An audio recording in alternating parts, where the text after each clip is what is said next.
Hello guys, hello water sign, hello Pisces, Scorpio and Cancer. Welcome dito sa aking channel, Kapalaran 888. Welcome. Alamin natin kung anong messages, vibration, gabay, energy para sa lahat ng water sign.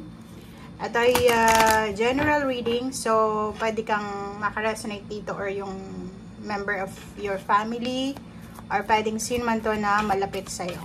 Okay. Water sign, ano ba ang mensahe na gustong ipahiwatig sa'yo ng ating baraha? Okay? Comment down below if nagustuhan mo or resonated sa'yo. If hindi naman resonated, wag mong i-claim.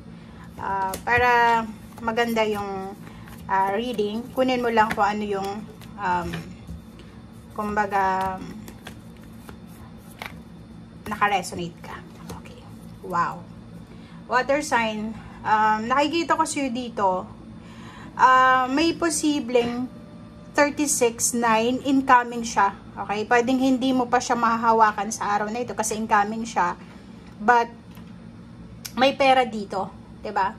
May paparating na great fortune, great success, great abundance, great luxury, or great possibilities and opportunities. 'Di ba? So, kung makikita mo dito, lump sum of money or pwedeng unexpected inflow ng money siya. Abundance kasi pera to eh. Okay? So, posibleng ikaw ay makakatanggap ng pera galing sa malayong lugar. Pwedeng long distance siya, pwedeng sa ibang bansa or sa malayong lugar siya. Kung ano man ang perang ito or kung saan man galing ito, sinasabi ng barahan na malaking tulong ito sa'yo. Or the other way around, sa malayong lugar, may mga tao na gustong humingi sa'yo ng tulong financial, lump sum of money. So, beware, be careful doon sa kapaligiran mo kasi pwedeng may mga tao na nangangailangan ng tulong mo. Okay? And, meron din dito na awareness sa inyo kasi may magnanakaw dito eh, 6 balance. So, ingat-ingat kayo sa pera sa araw na ito. Okay? Pwede kang magbigay, pwede kang mag-share ng blessings, or pwede kang tumulong.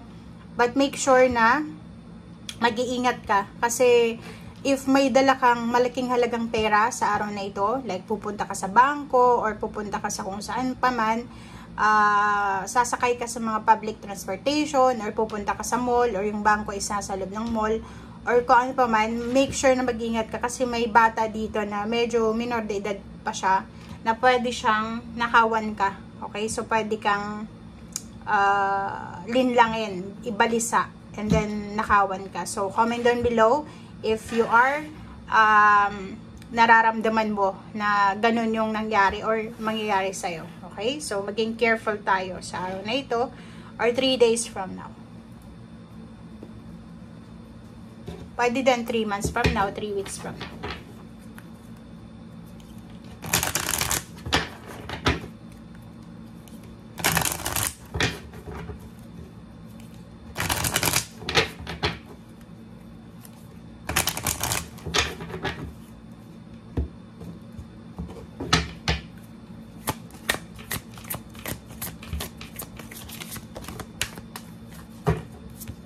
Okay, first card sa second deck, the Sun, life energy.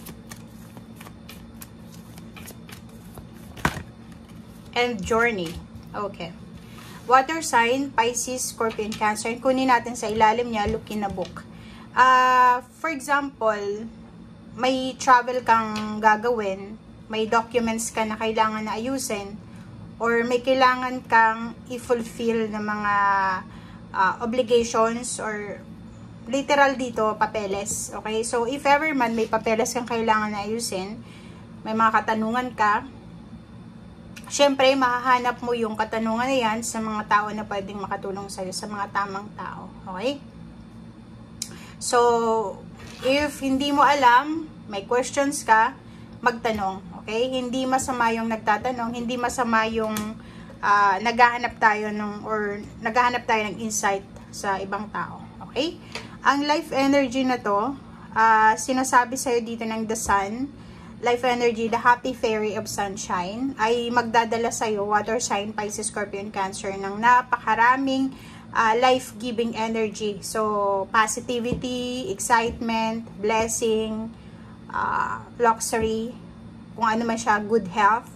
And dito sinasabi ng barahan na sa araw na ito is parang nire-remind sa atin ng universe na if may kakayahan tayo na magbigay liwanag sa mga taong may madilim na pinagdadaanan, kailangan natin yon na gawin. Okay? Kung may kakayahan kang tumulong, tumulong ka. If wala, wag nating bigyan ng sama ng loob yung taong nangangailangan ng tulong. Okay? So, dito din sinasabi ng barahan na maraming shadow moment, maraming hidden sa paligid mo, maraming nakatago. Okay? Maraming mga itinatago sa'yo. Maraming itinatago sa'yo ang universe na posibleng lilitaw sa ngayon. So, ibig sabihin, revelation ito. Marami kang matutuklasan. Pwedeng hindi ngayon, sa araw na ito, pwedeng bukas, makalawa, 3 weeks, 3 days, 3 months, or pwedeng nalaman mo na 3 days or 3 weeks ago. Okay? Journey, may travel kang pupuntahan, may gusto kang subukan, ano pa to? Movement, progreso sa buhay, pagbabago sa kung ano man to. Sinasabi ng bara sa'yo dito na ihanda mo ang sarili mo. Okay? So, may kailangan tayo ditong paghahanda. Okay? Kailangan mong ihanda ang sarili mo, or if ever man, papeles itong mga kailangan dokumento, prepare it kasi on the way na etong travel mo, etong journey na to, or etong progress na to. Okay? And sinasabi din ng baraha sa'yo na ano man ito, like nakaplano, hindi nakaplano, or posibleng yung impromptu lang na mangyayari ay posibleng mangyari siya. Okay? So, be ready. Okay? Pack your things, pack your documents, prepare your documents, or kung ano man siya na kailangan mong ihanda. Okay? Okay, so i-confirm natin dito sa isang tarot deck.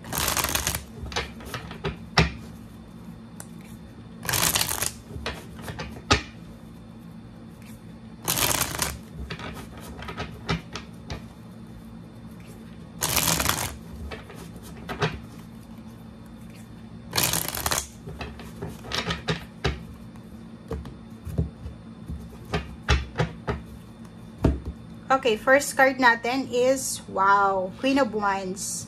Ang Queen of Wands is message of katotohanan, truth, freedom, motivation, abundance. Diba? So, sinasabi ng baraha sa'yo dito na may paparating sa'yo na freedom. May paparating na new beginnings sa buhay mo, motivation.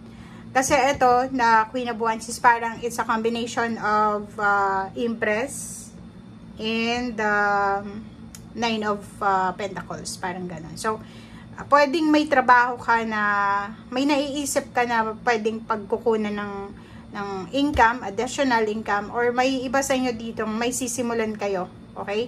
So, sobra-sobrang motivation, sobra-sobrang interest, sobra-sobrang blessing, knowledge, or wisdom ito na ma-accumulate mo. Okay? So, wow. So, yung partner niya nandito. Nandito yung King of Wands. So, possible talaga siya. Balance.